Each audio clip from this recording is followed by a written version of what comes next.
Finishers MMA, finishersmma.com, @finishers. That's how you find them on social media. These guys have a show with us every Monday called Now We Go. You can check it out. Zach, JM, Thor, Grace, there's too many to name that come out of that school, and they are killers in the game. They are the biggest MMA jiu-jitsu school in the area, and they are owning the East Coast. You can contact them at 610-438-0746. Ask for Andrew. They are at 3761 Nicholas Street in Easton, PA. They have 2 locations as of now, Bethlehem and Allentown. They are growing into 3, 4, 5, 6. I would say they are taking over, but they already have. Check them out on all of their social media. They are awesome to follow. And if you're looking to get in shape, you're looking to choke people, you're looking to do anything at all to better your life, finishersmma.com. AllValleyRooter.net. That's not how you pronounce it all the time.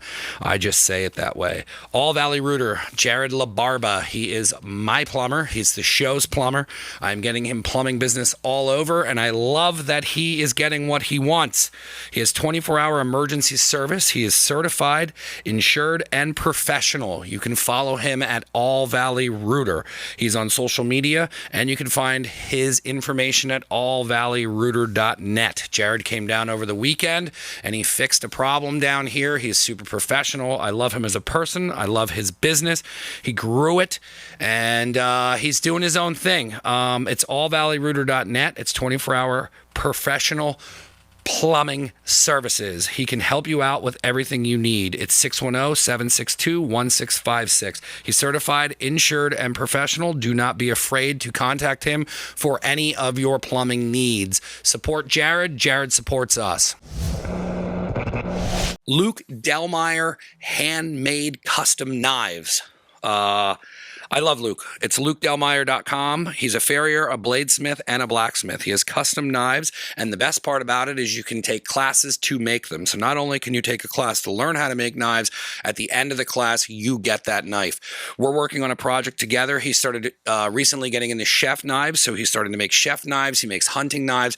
He can make any of your needs as far as blacksmithing. That's at Luke Delmeyer on Instagram. That is the best way to follow him. You can see all the stuff that he's posting. He shares, he does raffles, he gives giveaways.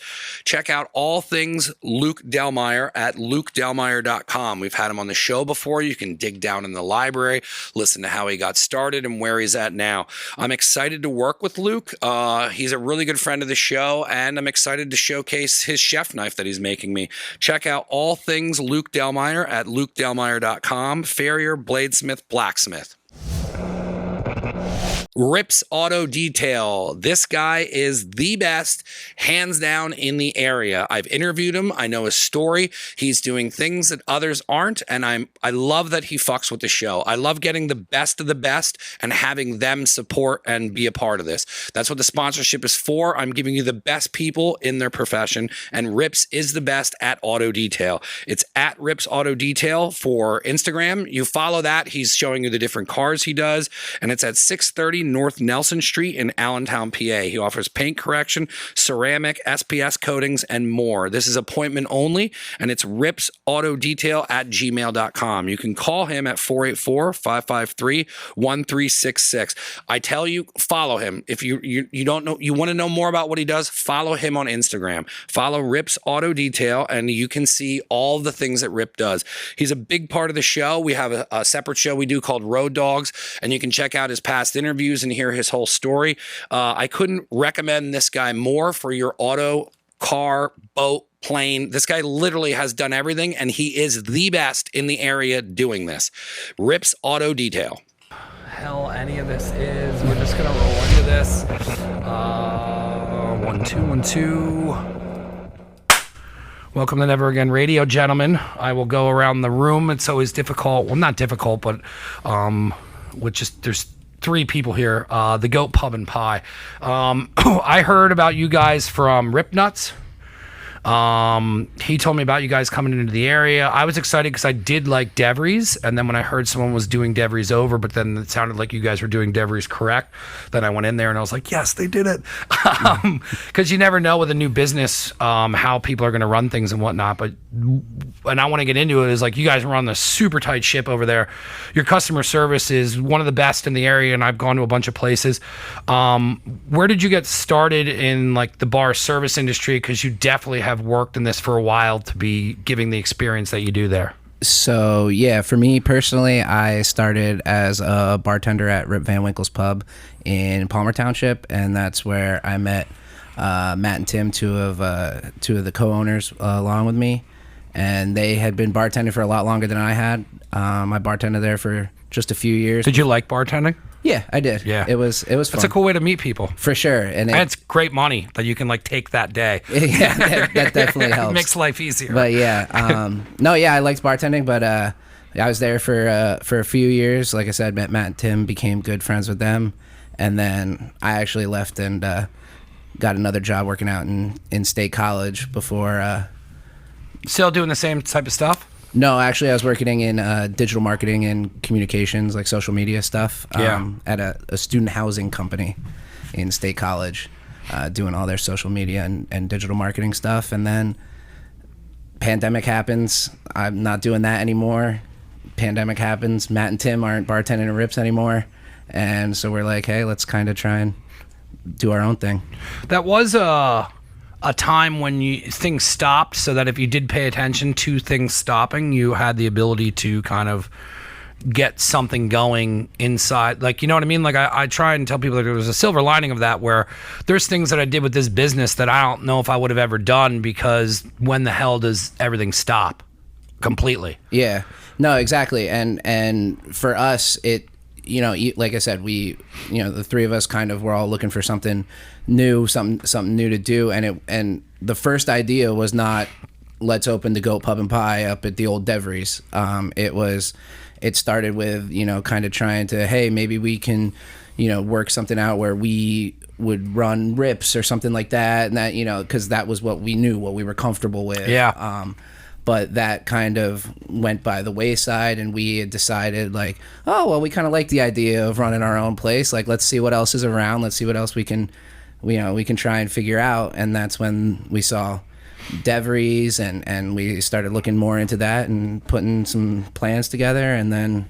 were you a patron of Devries? What was it, the 19th hole over there? I had never been in Devries before we toured it after seeing it was available. And I'm not sure if Matt or Tim had ever been in there either. But it held a special place in locals' hearts. It was a very shot and beer bar. You kind of knew what you were getting into when you went there. They had fantastic pork roll. They had a great pork roll and cheese sandwich. But I mean, those are the little gems you find in that. But it was a jukebox bar. But I liked those bars. That's what I grew up in my 20s. You had, the Townhouse and bars like that. And, it was busy. It was busy there on the weekends and whatnot. And when I go in there now, what's cool is there's like a hybrid of some of the old clientele that are happy it's back opening, and then the people that came from you guys bartending over there as well. Yeah, and definitely, and I don't think that's too far off from honestly what we were familiar with when Rips and everything like that was a lot of the same kind of style. I feel like where you could come in there, get a couple beers, a couple shots. It didn't cost you very much, and you knew everybody, and you were kind of hanging out, and having a good time. So we definitely got that, but we were looking to do something a little different after having done that for a while. Yeah. So that's when we honestly, one of the biggest things all three of us agreed on right away was like we want to have great food. Yeah. Like, especially I know for me personally, one of my, I don't want to call it a reservation, but something I was a little bit concerned with is like for a lot of people, Stockertown can sound a little bit far away. Yeah. It's not a huge, but it's really not, because the highway's exactly. right there. It's really not. But no. But we, our part of our thought process was, hey, we need to have a reason for people to want to like travel out to see us, because you can go get a beer and a shot at a million different places way closer than where the Goat is to a lot of people. But yeah, in either direction as well. Exactly. If we have great food, then hopefully we can get people to come out and kind of make the trip, and that's where Chef Matt came in. before we get to Matt, what was it like walking through there? Did you see potential in it, like when you guys started walking the space and being like, I mean, it's laid out a little bit differently. You definitely like redid it, but like as far as like the kitchen, I know that there was work that was done in there where you cut the hole out, which was genius to do that. And then just kind of how the layout is of it. Did you see the potential of the spot immediately and being like, look, this is great, because it is a good location? Yeah, no, is honestly what like one of the main drawing points to it is we wanted to kind of take something that we saw as having a ton of potential and that we could kind of grow into and grow with, because for the three of us at the time, and we ended up bringing John, our fourth partner, along with us kind of after the fact of the initial start of all of this. But the four of us had never run a bar, restaurant, or a business at all on our own before, so we wanted to kind of be able to find something that we could grow with and grow into, and that was what drew us to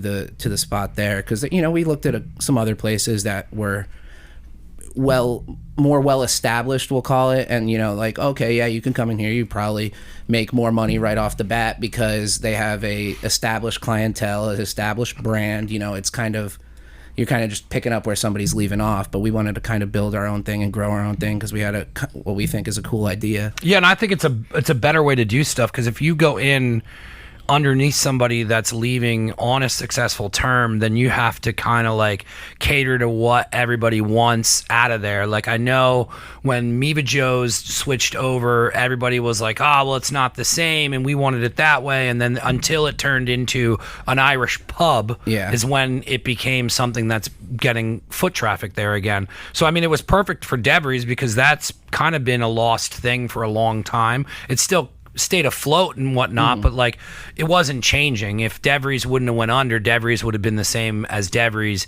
20 years from now. So then to be able to come in and kind of have a new canvas to paint on top of, and then bring, totally different. I mean, the food's genius, but then Devries never was known for the food. So then to be able to put food in a spot where people tolerated because it was by their homes or was fun to go to, it's much better to do it that way than to just essentially pick up where somebody left off. Then you're stuck doing something somebody else is doing. Yeah, exactly. And we didn't want to get caught like, reopening this place. It's not on fun. The same name. Now you're just working like you were down at Rips. Exactly. Kind of the most fun thing for me, and I think Matt, Tim, and John would say the same, and even these guys, is like seeing that we've been able to, even just so far in a few months, kind of grow this brand and this place into something that people recognize and people know, and it's just kind of cool because it's like, all right, well, that was our thing, this was our idea, this is kind of what we did. Like it's like, it's cool,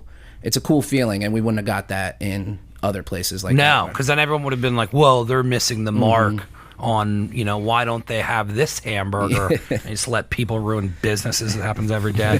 What was it like then, bringing him in for food? Did you have an idea of what you wanted to do already with that specific style pizza, or was it something that you guys created together? Yeah, well, that's actually a funny story, but we brought the idea of the Detroit style pizza to Chef Matt, who... How do you guys know Matt?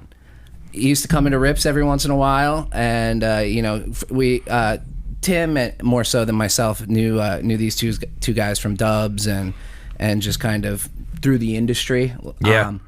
And so we kind of reached out to him on Facebook, kind of on a whim, seeing if he was interested in coming and joining us. And then once we had him on board, we brought him the idea of Detroit style pizza. He'd never made pizza before and never even heard of Detroit style pizza. Yeah, I want to dig into him for a little bit. So where did you start cooking? Is it something you did your entire life? Is it something you just kind of picked up as a hobby and then it turned into a profession? But like, where did you fall in love with cooking? Well, I started off working at Red Robin, the one on 248 right there. And I started off as a busboy when I was 16 years old, and within 3 months they threw me on the line, and I found a passion for it and found how much I loved cooking and coming up with new ideas and stuff. Yeah, and that's a different style cooking, because that's I've had other chefs on here, and the one guy went over to doing like a Red Robin and stuff like that, because that volume's totally different than Absolutely. getting busy tickets at I mean, I've worked in kitchens and whatnot, and then when he was explaining the turnover and how fast you have to cook,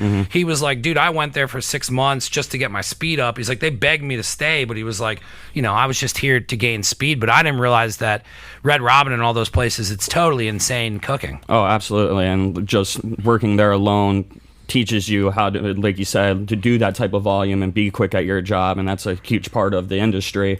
And then after working there, I got the opportunity to go work at Dubs on Fifth when they first originally opened. Yeah. So I'm well aware of like the opening a new restaurant and how all that works and stuff like that. And then working there for a couple of years, I got promoted to the head cook there, and then. So you just kind of dove in when you were younger and just kind of made it your life. That's cool. Absolutely. I love it. I miss it. I brought it back into my life doing the pop-ups. But it's something that, like, doing it again and like doing the pop-ups and like I love making food for people. I think making food is one of the most creative outlets that you can possibly have. And when you fall in love with a passion like that and keep going with it, you can do a lot of cool stuff. And it's awesome to hear how you started and still kept doing it, and now it explains why the food is the way it is over there. Oh, absolutely. And a big thing for me was when I was working all those hours, when I was working 40 hours a week at that point, I would love to have gone to culinary school, which I never did. But once it got to the point, I wanted to prove that you don't need a piece of paper to be great at something. And I've gotten here, and it's something I'm very proud of. Yeah, I mean, it's not easy to stay in a kitchen. The lifestyle is difficult. You miss a lot of things because you're constantly working weekends, holidays. That's all you do is work. And I've only ever worked underneath other chefs. I also looked into doing the schooling, but it doesn't work.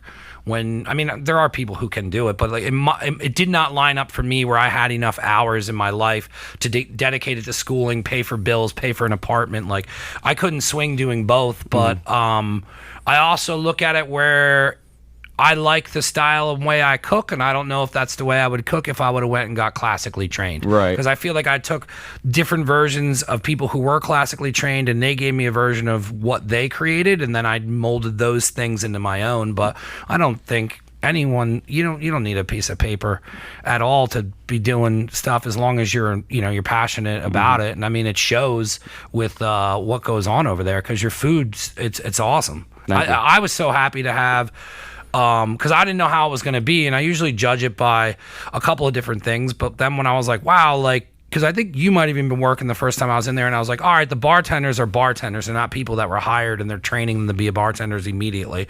Like, you hired people who are already in the profession. And then when I had the food, I was like, awesome, they hired a chef. It's not just like one of their friends who like, oh yeah, I can make pizzas, and then it's different every time. Like, everything's works each time. It's very consistent. Yeah, that was something that was super important to us as an ownership group getting started, because like I said before, we had never done this before on our own. So we went out and we really looked for people that we knew what they were doing to kind of build this team that we've built, whether it's Ant or Matt or Chef Ange, our sous chef in the kitchen, like building people that had experience and could kind of grow this team that we have. And even the bartenders, our servers are all super experienced and really good. So we're super happy with the team that we've been able to build, and it was something that's super important to us. Yeah, I'm gonna get to the bartending and drinks in a second, but I do want to hang in food just because. How did you guys come up with everything that's on the menu? How much of it was just collaborations? Like, and there's so much different stuff, and we don't have to get into everything, but like the main pizza thing, like, how did you guys come up with the sauce, the cheeses you're using? Is that just from the knowledge that you had in kitchens, or did you have to like get in different samples of things? What kind of got the menu to where it is? I'd probably say it's a little bit of both. Sampling out stuff, just knowing the right things to put in the right type of recipes. Like the pizza sauce, I mean, I pretty much came up with that recipe from scratch, and I get nothing but rave reviews about it. The white sauce as well came from scratch. But like we were talking about before, like I wasn't really familiar with making pizza before, so it was kind of a fun thing to play around with and get to know how to do and be happy about the fact that the product came out as awesome as it has. And on top of the other stuff, like the chicken sandwiches and the chicken tenders. The wings are so good. The wings, the spicy crab. I mean, a lot of that stuff. Yeah, that's good too. It's funny because my friends will go there, like the guys from Finishers started going over there, and then they'll like text me and be like, because I'll post that I'm there, and they'll be like, Dick, you didn't invite me. But then they'll be like, yo, get the crab dip. And then so then there's like a private conversation between people who go there and they're like, yo, get this. But the crab dip, the wings, the pizza, like there's a lot of stuff that stands out on that menu. The sauce, because you make the sauce from scratch, correct? Yes. That was the first thing I noticed where I was like, oh, damn, like this hot sauce isn't just like, the jug of hot sauce. Right. It's, you put work into it. Sure. And a lot of the change in like the menu and coming up with it. I did mostly the pizza at the beginning, but then once I brought on my sous chef Angela Grimm, we collaborated a lot on what else to put onto the menu, and I mean we bounce off of each other incredibly well. Yeah, and that's important in a kitchen. Absolutely, and I wanted to make sure that I brought in somebody that I can bounce off incredibly well and just get along with and just have fun with it. We're creating out the menu, and I mean we couldn't be happier with the turnout. So yeah, and then. It's crazy that you hit all these marks, but then waiting at the bar is where we'll get to you, is like then now the bar service is on point, the drinks are on point, and then I was just like, that was the first thing where I like leaned over to my buddy and I'm like, these guys are fucking crushing this. And I was just like, this place is slammed, and I've said it a bunch on the podcast, but it was like, that was the most impressive thing, is that all the bases were covered. And then I was just like, man, like there's a lot of stuff where there's kind of like fat that's left on things, and then and it is hard to open a place, especially not knowing it, and then to have partners and everything work correctly, but to hit everything consistency like that, and then turn the tables over, and then I saw everything sitting in there on like how you handle the drunk people that are at the bar, and then how over serving, and then I forgot about all the bullshit that you have to put up with as a bartender, and like the over serving and people just being obnoxious and like whatnot. It definitely brought me back, but it also showed me how you guys were doing this right out the gate. We're doing it correctly. When did you bring him on to essentially be bartending or running the bar? You run the front of the house? Front of the house for the most part, yeah. I was kind of last to the party, right? I mean, yeah, we it's actually funny. The first time I met Ant, he came in. I knew, Chef Matt's brother. We're gonna bring him on. He was bartending up at Top Cut, and he walks in with his resume, like applying for a job, and Tim is just laughing at him, being like, Matt, we know what you we know what you do here. We're excited about it. So we kind of brought you on. At the start, it was what. 1 day a week, 2 days a week? 2 days a week at first. I mean, I knew these guys were doing this idea for a while. Obviously, they had brought my brother on to be the chef, but they bought a bar during a pandemic. I kind of thought you guys were crazy to start. So I was like... Nobody's saying we weren't crazy. Yeah. So I was like, I want to see it get rolling first, see what they have. And I mean, when I walked in and saw the space on the first day and what you guys had done to it, I was like, all right, this looks like they got something going here. I love the look. And then when we did the orientation, I walked in, saw the team, and saw people that I've known from bartending and serving for years and other good staff. I knew this was something I wanted to be a part of, and I didn't want to miss out on a chance to do something really cool. And it's been awesome so far. I mean, the team is great that we have, like you said. I mean, it's not just the kitchen or the bar or the wait staff. It's all of that coming together in a way that just works. Like, we have fun while we're busy and we're making money, and it's awesome. I mean, best feeling in the world as a bartender when I'm coming up to you going, how's the food? I already know you're going to tell me it's awesome. Like, there's no doubt in my mind. Because I always ask for suggestions, and then when it's hard for the bartenders to give a suggestion because they like so much stuff, where I'm like, well, what sauce? And they're like, well, I like this sauce, but I'll have it this way. It's really cool. How did you get into bartending? Is that what you were doing as a profession? I know you were saying you were doing radio stuff before, but primarily have you just bartended a lot? I've worked in restaurants my whole life, pretty much. I actually started as a dishwasher, then I was a line cook, then I was a server, then I bartended, went to school for hotel and restaurant management. I kind of did a little bit of everything, which gives a nice perspective to how to do stuff. Like you said about your buddy working in the Red Robin kitchen, the speed.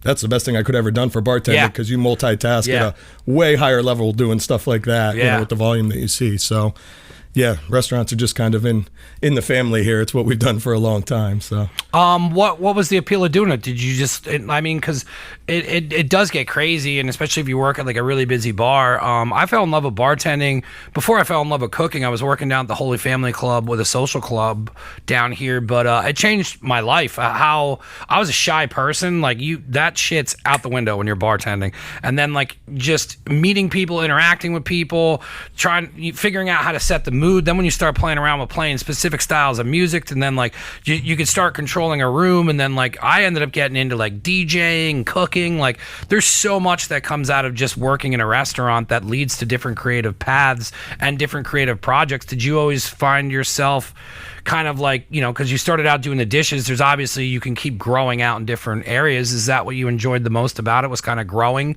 inside the businesses or learning the new trades? Yeah, I mean, picking up new skills was always something fun. I mean, I like to learn new things, so that was definitely an appeal to it. And then once you get behind the bar, like you said, I mean, if you're doing a good job and the people are happy, it's fun. I mean, I have a good time. I mean, I'm spending money on the jukebox every day, playing the touch tunes, having a good time. I mean, so many of my friends that I still have to this day, I've met through working in restaurants and the relationships that you build through doing this. And it's just... I still talk to, when I lived in Virginia, I worked at a whiskey house, and my one buddy, Billy, we still text. Like there's something that's created when you work with somebody on the line and like you start digging people, even bartending, like you get through a night, and if you help each other out, you build these weird bonds that like I kind of only have with my brothers, but then it's like you start building this brotherly bond with like people, because it's such a high stress, high fast moving pace, where you build these relationships with people where it's like I still keep in touch with them.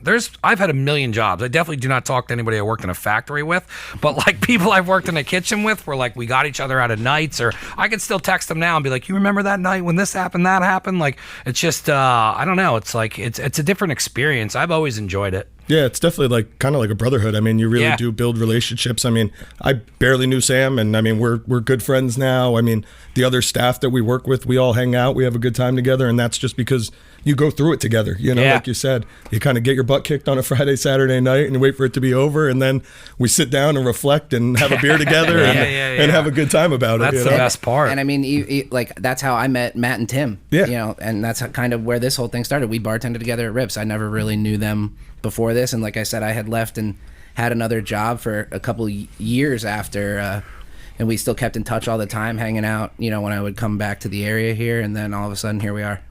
That's nuts. Yeah. What was it like now that the food started coming together, and you have your you're kind of building out the whole theme of everything? Like, where did you guys start once you kind of got the food laid out, or did you start with the bar first? Like, kind of walk us through what was kind of the beginning steps of tying, because you had the ideas and they're coming together and you're talking to him about food. What was it like to kind of pull this whole thing together till it was soon, the vision was there, and like, did you do a lot of this before you pulled the trigger on buying it, or like, did you buy it and then lay it out? Like, just walk us through the basic steps of opening up a restaurant, never doing that. Yes. Yeah. The answer to that is yes and no. We did a lot of stuff kind of in the, like I said, we had kind of the idea of like, oh, well, what, do we want to do something at Rips or something like that? And so some of the ideas of like what we would change or what we would do a little bit differently there started creeping in, and then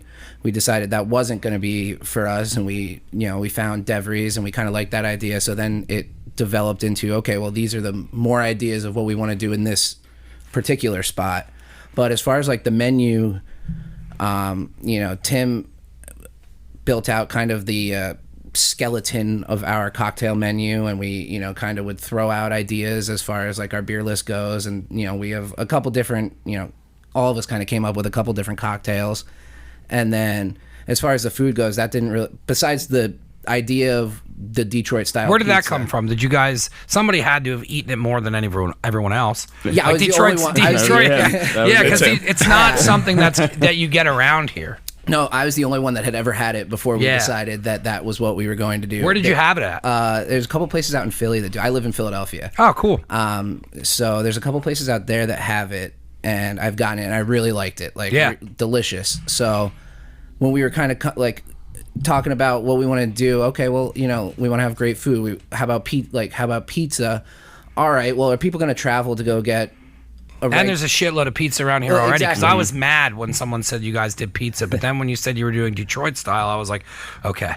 Yeah, so like exactly. So it was like, okay, well, again, now we wanted to try and at least differentiate ourselves a little bit, because it went back to the like, will people travel for this? Yeah. Will they come out to Stockertown from Easton, from Bethlehem, from Nazareth, from up north? Will they come to it? So that's the idea. I was like, I've had this pizza. It's unique, it's different, and it's delicious. Like, what do you guys think about it? Can we give it a try? And, you know, to Chef Matt, he's like, well, I can make sauce and I can make dough, so let's give it a try. Let's try and figure it out. Did you take them anywhere to try it, or was it just kind of you were going to go off of him? Yeah, no, it was the first time the rest of the guys tried it was after we got our pizza oven in, and Chef Matt started cooking up a couple ideas. Yeah.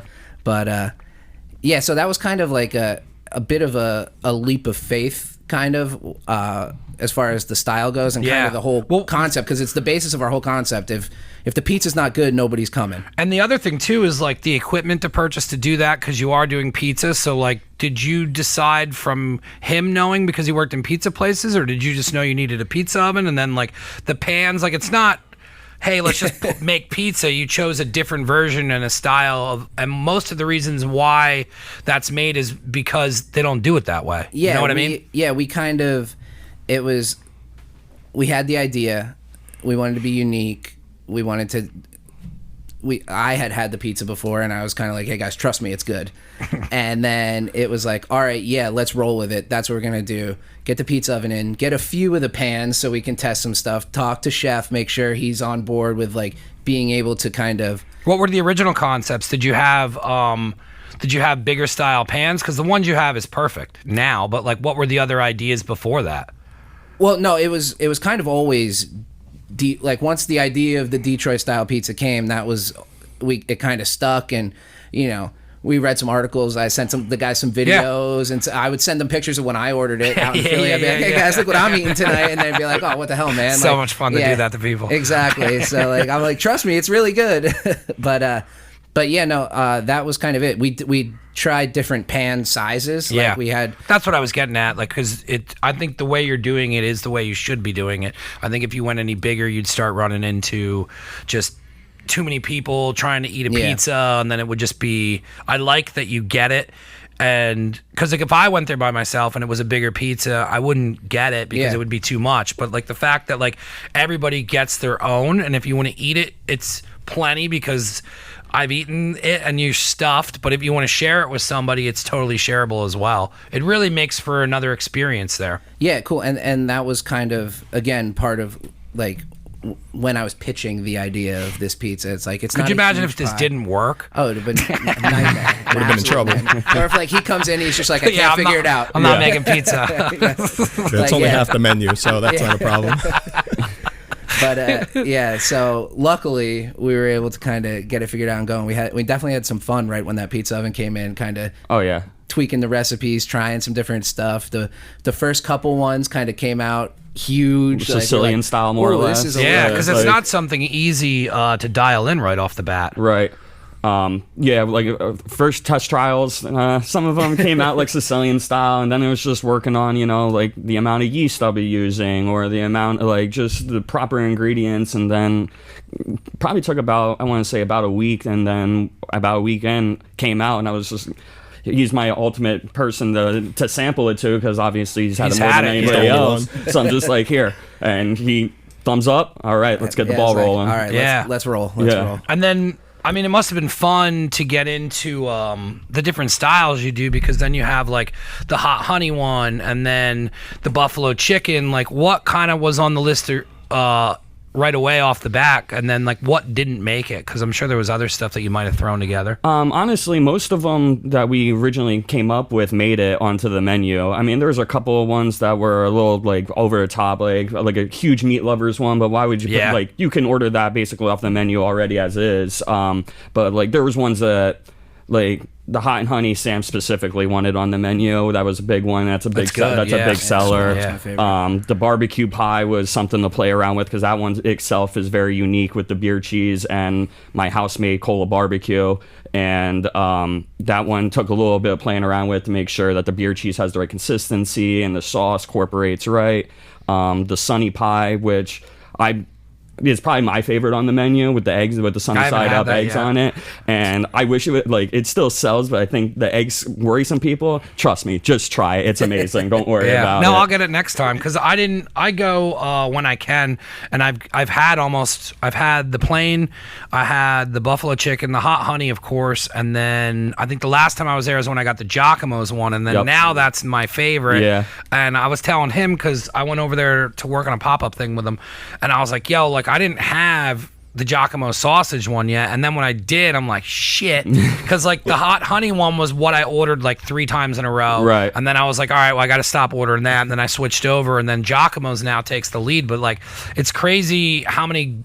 It's not crazy, but like, you've definitely done your homework that it's more than one thing there on the pizza. Like, you can order any of those pizzas, and you're gonna be satisfied. No, absolutely. And like our namesake, the goat pie, like that one has apples and red onions on it. Not a lot of people would think that when goat cheese, not a lot of people would think that'd be great on a pizza. But I mean, man, does it sell, and it's tasty. It's real good with the house-made white sauce. Can't go wrong.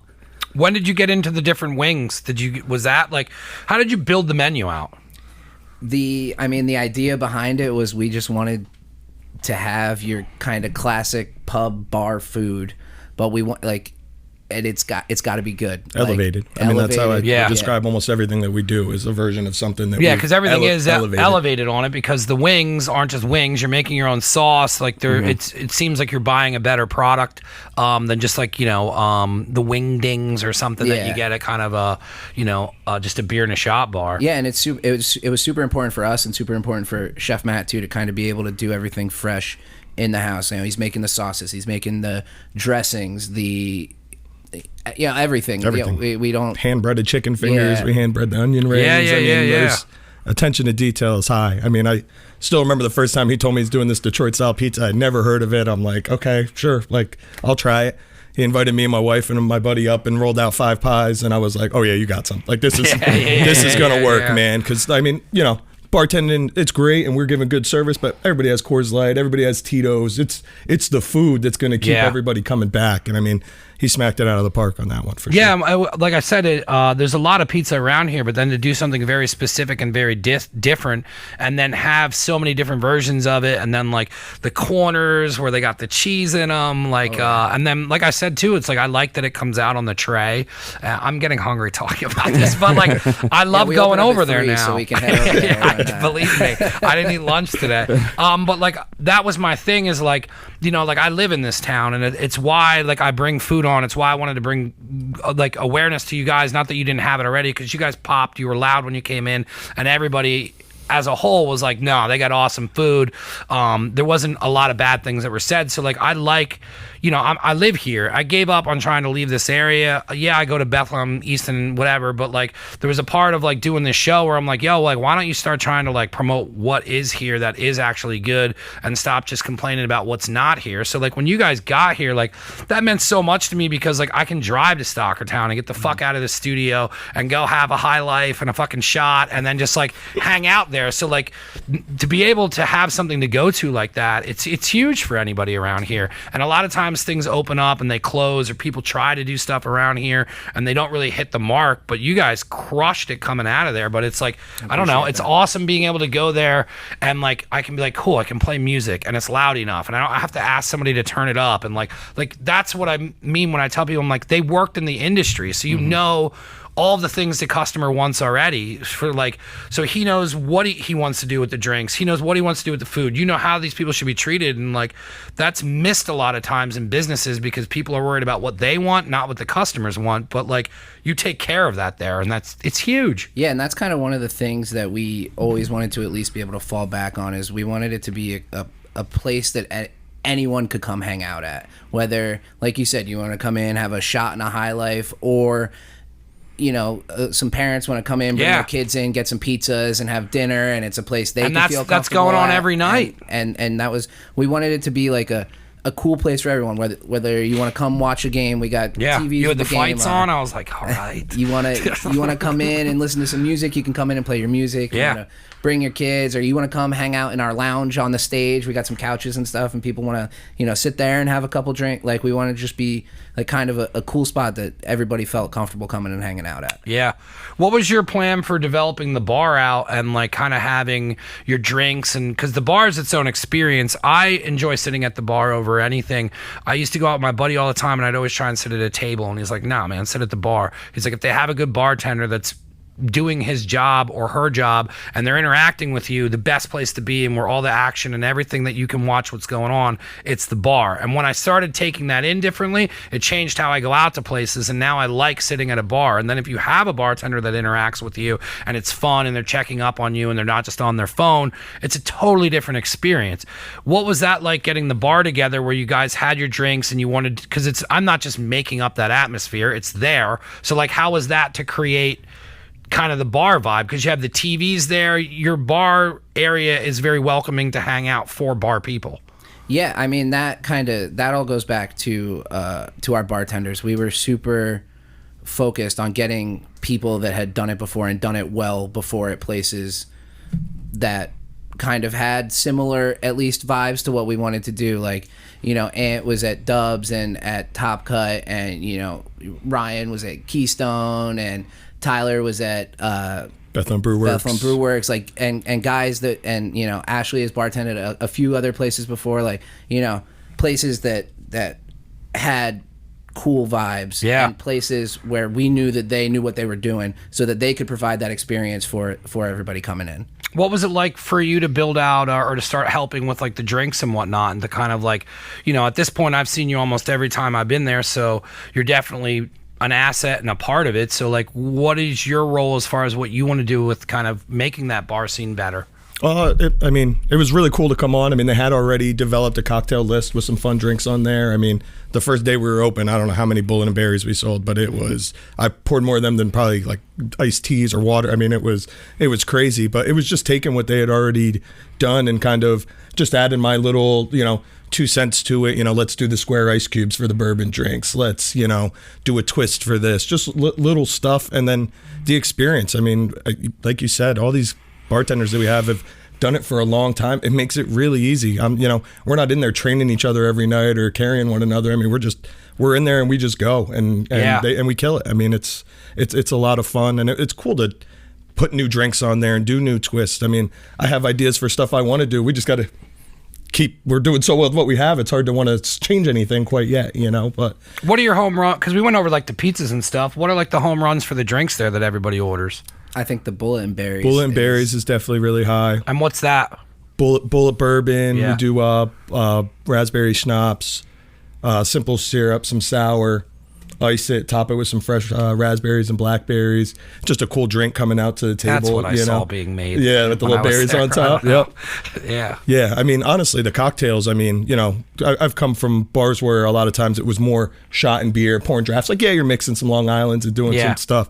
But I mean, we're making cocktails. I mean, we're muddling every day. Yeah. We're doing all the little stuff, and it's fun. And I noticed that when I sat over by the wall there where you guys make them. And then that was cool to sit there, because I was like, oh, these guys are like making fucking drinks. Yeah. It's fun to actually take, pride in the drinks that you're putting out. And again, it's just like the food. It's fun to give somebody a drink that it's a good drink. It's a good recipe. Be like, oh, how are your drinks? Oh, they're awesome. Like, that's gratifying, because I mean, for people who've done this a long time, there's times where that's not the case, where you're going to ask somebody how it is and you're just crossing your fingers that they're going to tell you everything's good. Yeah. Or you go somewhere and not everybody is qualified to make the drink, or and then it's just like, oh well, when this person's on, the drink's so much better. But then everybody that's ever waited on me there, and everything that I've gotten it's pretty much just the same repetitive good service. Yeah, consistency. That was like the first thing. Honestly, I feel like I really tried to preach when I came in there as the bar manager. Was just, I don't want it to be when I make the drink, somebody likes it less than when Ryan makes a drink or Ashley makes a drink. I want the drink to be coming out the same every single time, because we're not all going to be there every single day. Yeah. But the customers are, and that's what the consistency is key, whether it's from the back of the house to the front of the house. When you're consistent and you're doing it right, you're going to have good results. Especially from the start with us. That was one thing we really wanted to key in on, both at the bar and in the kitchen. Like, yeah, we might have been there a bunch of days in a row, and but if the product starts to slip and it's this person's first time coming in, they've never had Detroit pizza or they've never had any of these cocktails before, and it's just not at that elite level where we want it to be, then that's a problem. So that was kind of something we focused on, and I've been super happy with everything coming out. It's been awesome. Did you get into this style of drinks over at Rips? No. I didn't think Short so. answer. Done. No, which is kind of funny because now I haven't spent much time at all behind the bar. Yeah. I could go and if I can't do what these guys do back there. I am not like you're talking about people not qualified to be making some of these cocktails. I'm one of them. I am not qualified to hop back there and start mixing up some of these cocktails we're doing, which is awesome because then I shouldn't be doing them. That we got professionals for that. So, yeah. And that was again part of what we really wanted to do, is make sure we had the right people and built out this awesome team that we did.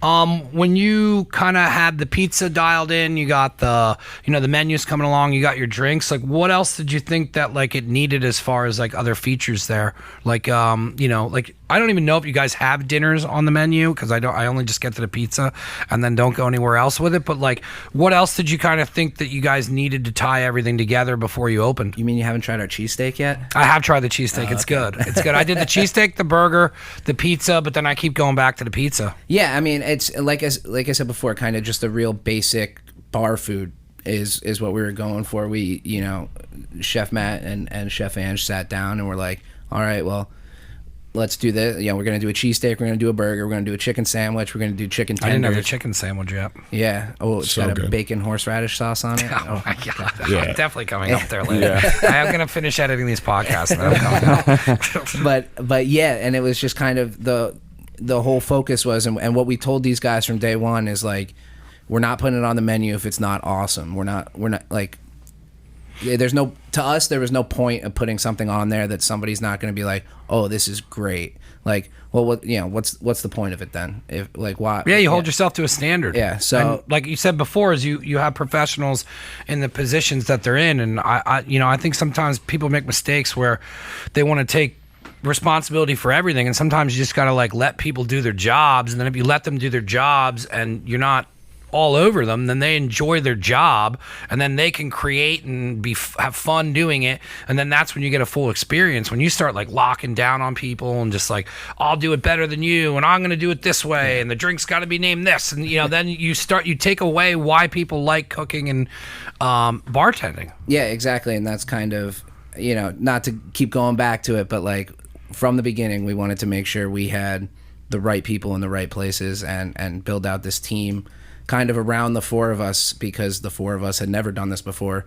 So let's surround ourselves with a bunch of people who have done what we want them to do before, besides make pizzas, because Chef had never made the pizzas. Where do you see, where do you see the, like, now that you're like managing the bar, like, what do you want to do there to make it better? I mean, like you said, it's difficult because everything's kind of working very well, but like, where do you see, like, do you want to start bringing in like seasonal drinks? Do you want to do different things with the bar? Like, with you coming on, like, what do you want to do with it? Yeah, we have a couple different ideas of stuff we're bouncing around, maybe doing like seasonal, drink of the month, something like that. Just new stuff to post. I mean, Sam does a great job with the social media of like posting and getting stuff out there. So we're just trying to get better every day. I mean, honestly, that's really, it sounds kind of cliche, but that's what we're trying to do in there, is just take what we've already done and take a step forward, not backwards. We want to keep, moving it in the right direction.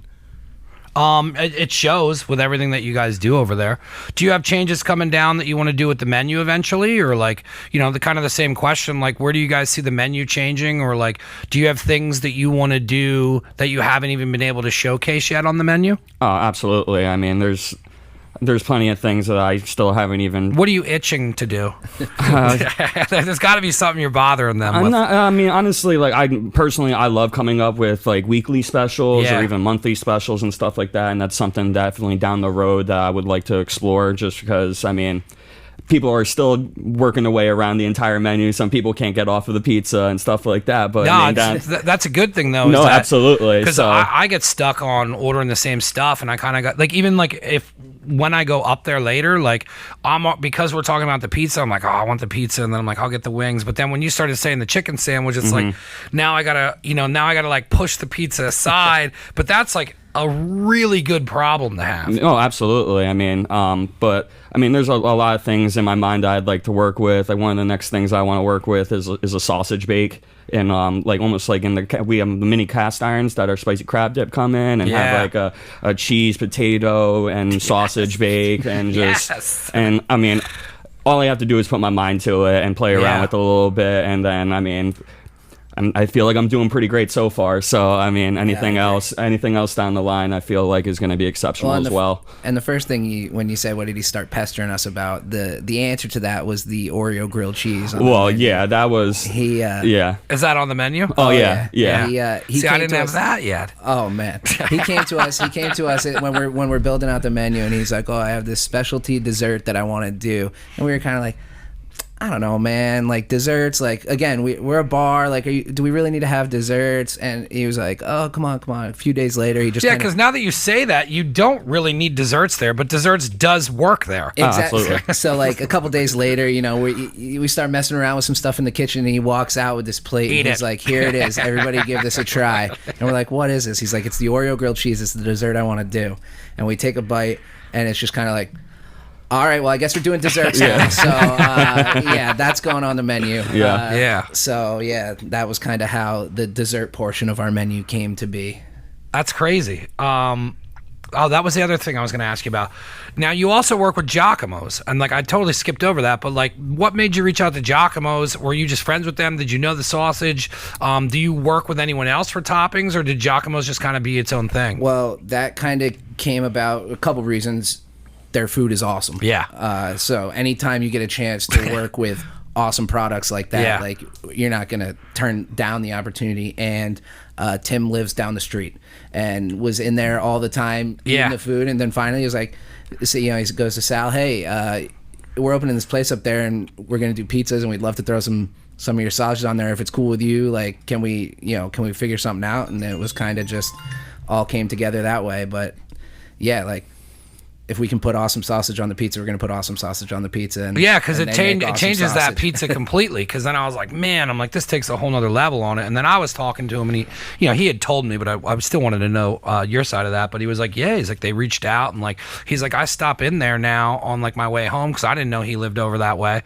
Do you guys, with your ingredients and everything, do you try and do more local stuff, or like how did you kind of build that out on it? I mean, obviously, we would love to probably expand to more locally sourced people. But other than that, it's just, just testing out different suppliers and companies and stuff like that, making sure, figure out everything was perfect and everything was right and fairly priced. And that's pretty much, just making sure everything came out correctly. We did a lot of sampling. It definitely did. A lot of sampling. I mean, playing around with burgers or cheesesteak meat or cheeses or just the right wings, or like the fried chicken sandwich is chicken thigh meat. So like, it's got that real tender taste to it. We played around with that for What's a little all while. on the chicken sandwich? So it's our it's a chicken thigh that's marinated in a hot sauce and buttermilk, and then we use our house breading, and then it comes with lettuce, tomato, onion, and bacon horseradish Dijon. Yeah. And Do you guys pair food with any of the drinks? No, not particularly. I wouldn't say, right? Not like not like a pairing or anything like that. But I mean, all the pizza goes good with bar drinks. I mean, it just does. I have a high life every time. Exactly. It's so hard to get high lives. Exactly. Bars like, I have high lives. I'll be back. where do you see the goat going from here? I mean, you start out super strong with it. You know, there's going to be ups and downs. It's a business. Oh, yeah. The area seems to be super receptive. I mean, I just overhear some of the patrons from the old Deveries being like, yeah, this is awesome. It's open. And then I also see like just people I don't ever see around here because it's usually Nazareth folks. So you have accomplished the goal of what you wanted to do, which is make a bar that is accessible for, you know, multiple different people to travel to. And once you brought that up, like, that's a killer spot, because if you have 33, which connects Easton, Allentown, and all that stuff, and then you also have everybody from Wing Gap, Penargil, and all that way coming down as well, and then it's just like you're in the middle of there. And that strip there, it seems like it's growing a little bit more, and there is people putting up a couple different businesses out on that strip, but like, that's a killer spot. But for you guys to get that, and after everything you said with trying to do that idea, and then you did it, like, where do you kind of grow from here? Because you just didn't execute that and not have a you know, something coming down the pipe. But like, what's your long-term goal there? As you know, do you want it to be more food? Do you kind of want to keep it the same? Do you want to bring live music in there? I mean, you did open at a very weird time that did not allow you to do anything, and masks and all this stuff, and I'm sure fall's going to give you headaches as well. But you know, with like saying we're in whatever is a normal time anymore, do you plan on doing music or things there? Like, what do you want to do more? Yeah, definitely. I think as far as like the future goes, we want to expand hours and kind of, you know, open up, get a lunch crowd in, get, you know, especially on the weekends, and then at night, live music, maybe some type of karaoke. Do you do trivia or anything now? We don't do anything right now. We kind of... It's too busy. Well, yeah. I mean, I don't want to say, yeah, we're too busy. Like, no, definitely not. But no, I see it. But yeah, we... I think that, you know, down the road, that's on our agenda. It's on the plan. Is to kind, you know, we have a stage, and I think it's a pretty cool looking stage. But I didn't know you had a stage. Where's the stage at? I never make it past the bar, because I was like, one corner. Back in the dining room there, we got a stage set up with a little lounge area. But you know, we definitely want to have some, you know, either some acoustic guitar soloist, duet, kind of group, maybe some karaoke, maybe some trivia, like that kind of stuff. That, you know, just kind of again attract maybe a few more people who wouldn't necessarily. Yeah, because there are people who, like my buddy owns Rocky Ramen in Doylestown, and he just started doing trivia, and he started an anime night, and it like really took off. And like now there's this like group of people that normally don't go out, but now they have a place to go to. But there are people who like will be like, hey, let's go to trivia night, and then that's kind of their night out. So you can bring in more people doing that, or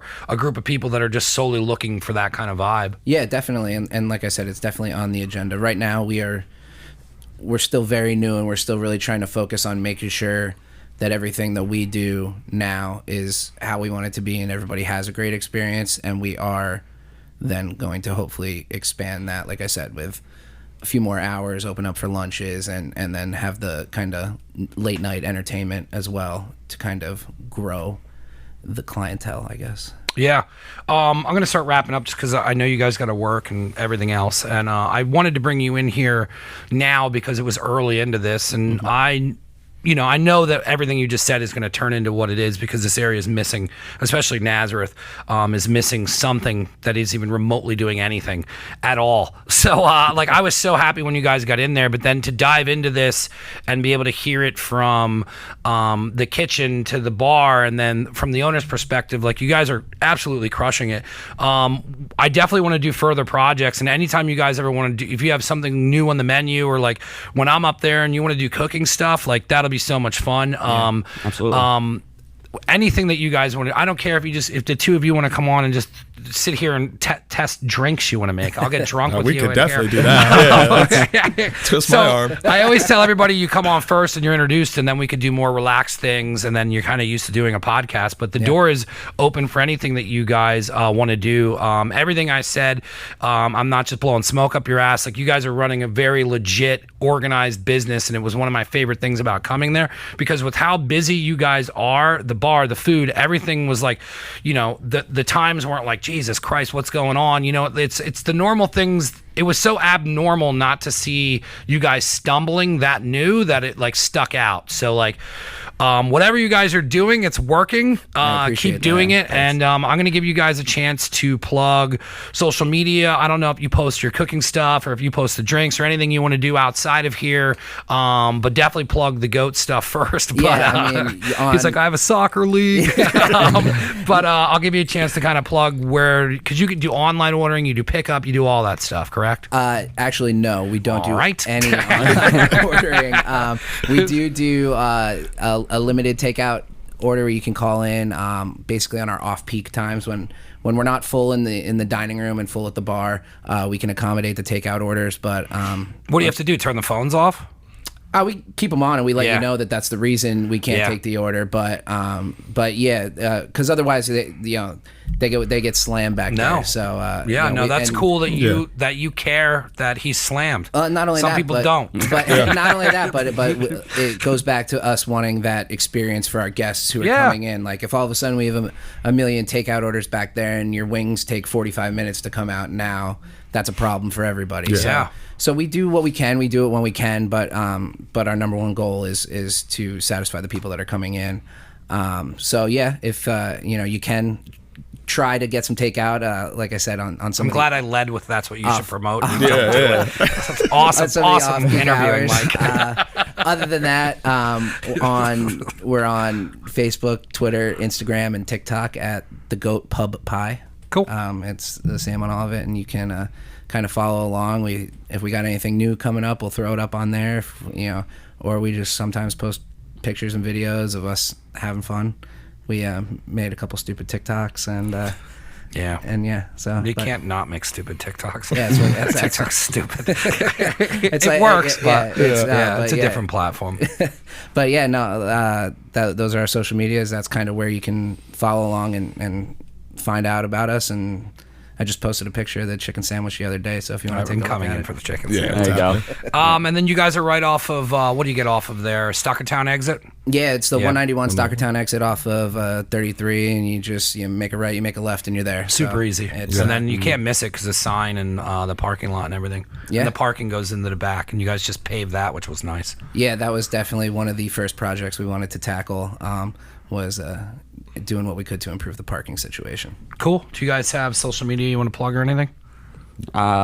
Me, not personally. No. Yeah, not so much. Just honestly touching on what Sam said. Just check out our page. Make sure you're keeping up with all the new stuff that we're doing and we're putting out. And I mean, it's going to be more fun. We're not stopping yet. So we got a lot of fun things still to come. No, I'm excited to see the growth. I'm a fan of the food and everything you guys are doing there. If you are a first-time listener, first-time watching this on YouTube, you can go anywhere. Or I fucked up this closing 4 podcasts in a row, and I just said to the last guy, I'm like, I'm going to try so hard on the next one. NeverAgainStudio.com has everything you need to know about what we offer as far as outside of the podcast. I work for Axelrad Screen Printing, so I can get apparel made. We do commercials. Anything you see here that I'm doing, we offer as a service. I also am currently running nazoammo.com if you're interested in getting ammo. Keystone Munitions is who's supplying us, so I can help you out with that as well. We have all different kinds of there on the website with different pricing. We do pickup. We can ship in PA. That's nazoammo.com, neveragainstudio.com. Check out the Goat Pub and Pie. Thank you guys so much for coming on. This was a blast. Yeah, thanks Thank you. Thanks for having us. Appreciate it. A lot of fun. Thanks.